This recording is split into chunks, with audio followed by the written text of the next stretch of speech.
नमस्कार स्वागत करुच्ची आज मुख्य गुरुत्वपूर्ण खबर को आपण दर्शक बंधु एवं आम हस्तगत होता खबर रही पाणीपाग संपर्कित मौसुमी वर्षा संपर्कित एवं कालबैशाखी संपर्कित। तेज जाना मौसुमी केवे ओडिशा छुँची एवं वर्तमान जो प्रकार पाणीपागर नियामक सक्रिय रही जहाँ प्रचंड गरम और गुड़गुड़ी सहित जनजीवन को अस्तव्यस्त करुच्ची अपराह्न भीषण कालबैशाखी चेतावनी रही। तेज कालबैशाखी क्यों क्यों स्थान को चेतावनी जारी कर पाणीपाग विभाग जाना से संपर्क में संपूर्ण विवरणी मुझे आपण भिडियो प्रदान करी से आपण निश्चित भिडियो को प्रथम शेष पर्यटन देखिए। जब भिडियो भल लगे तो पाखे लाल बटन दबा निश्चित सब्सक्राइब करेंगे पाखे आसुवा बेल आइकन बजादेवे और ऊपर आसुवा ऑल नोटिफिकेशन क्लिक करेंगे भूलें जहाँफल एभली भिडियो सर्वप्रथमे आपण मान निकट में पहुँच पार। तेज आसतु जाना आज पाणीपाग संपर्कित बा कालबैशाखी संपर्कित विशेष गुरुत्वपूर्ण सूचना। खूब शीघ्र केरल छुईब मौसुमी।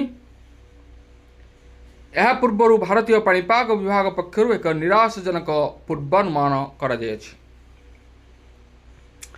चलित वर्ष जून रु सेप्टेम्बर मास मध्य सारा देश में स्वाभाविक ठारू कम वर्षा हेबार संभावना रही। यह सहित ओडिशा रे मध्य आशानुरूप वर्षा हेब नाही बोली आईएमडी आकलन करिछि।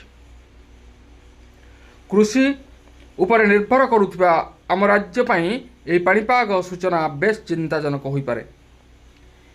आईएमडी महानिर्देशक मृत्युंजय महापात्र एने विस्तृत सूचना देइछन्ति।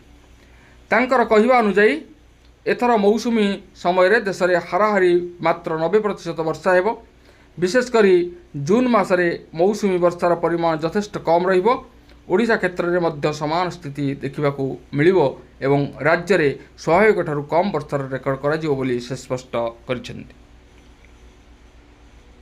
अन्यपटे केवल कम वर्षा नुहे जून मासरे तापमात्रा मध्य स्वाभाविक ठारू अधिक रहिबा नै विभाग पक्षरु सतर्क सूचना जारी करा जायछि। सारा देश में अधिक गरम अनुभूत होगा सह ओडिशा रे ग्रीष्म प्रवाह स्थिति आहुरी अधिक दिन पर्यंत लगी रहिबो। राज्य में हिट वेव स्थिति स्वाभाविक ठारू अधिक समय जाए रहिबो। तेणु एभली परिस्थिति रे खरा एवं गुळुगुळी लोकमानंकु सहजरे आश्वस्ति मिलिबार संभावना क्षीण बोली से कहिसंति। वर्तमान आमे देखुचे दर्शक बंधु किभली भाव में सकाळू भीषण गरम और गुळुगुळी एवं संध्या समय प्रचंड कालबैशाखी।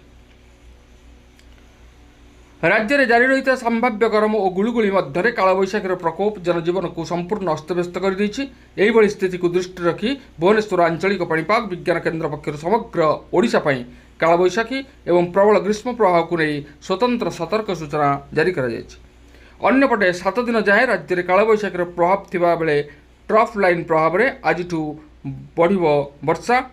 केन्दुझर में प्रबल वर्षा सह मयूरभंज अनुगुल देवगढ़ संबलपुर झारसुगुड़ा सुंदरगढ़ में वज्रपात सह वर्षा और 50 रु 60 किलोमीटर बेगर पवन बहिबा संभावना को नहीं ऑरेंज वार्निंग जारी करिछि पाणीपाग विभाग।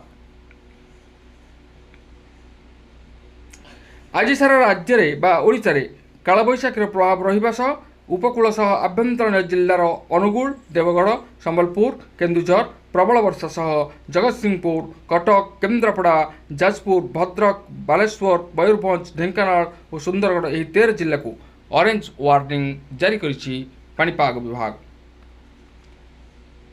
तेबे दर्शक बंधु आमे वर्तमान देखुचे किभली भाव में राज्य में वर्तमान ग्रीष्म प्रभाव जारी रही। तेज राज्य में जारी रही असह्य गरम और गुळुगुळी मध्य कालबैशाखीर प्रकोप जनजीवन को संपूर्ण अस्तव्यस्त कर देछि। एहिभଳି स्थिति को दृष्टि रखी भुवनेश्वर आंचलिक पाणीपाग विज्ञान केन्द्र पक्षर समग्र ओडिशा पई कालबैशाखी एवं प्रबल ग्रीष्म प्रवाह को नहीं स्वतंत्र सतर्क सूचना जारी कर जायछि। तेज दर्शक बंधु यह थिला आज पाणीपाग संपर्कित बा कालबैशाखी संपर्कित एक विशेष गुरुत्वपूर्ण सूचना। आज पुणी देखा आगामी भिडियो रे। रहुछि धन्यवाद नमस्कार।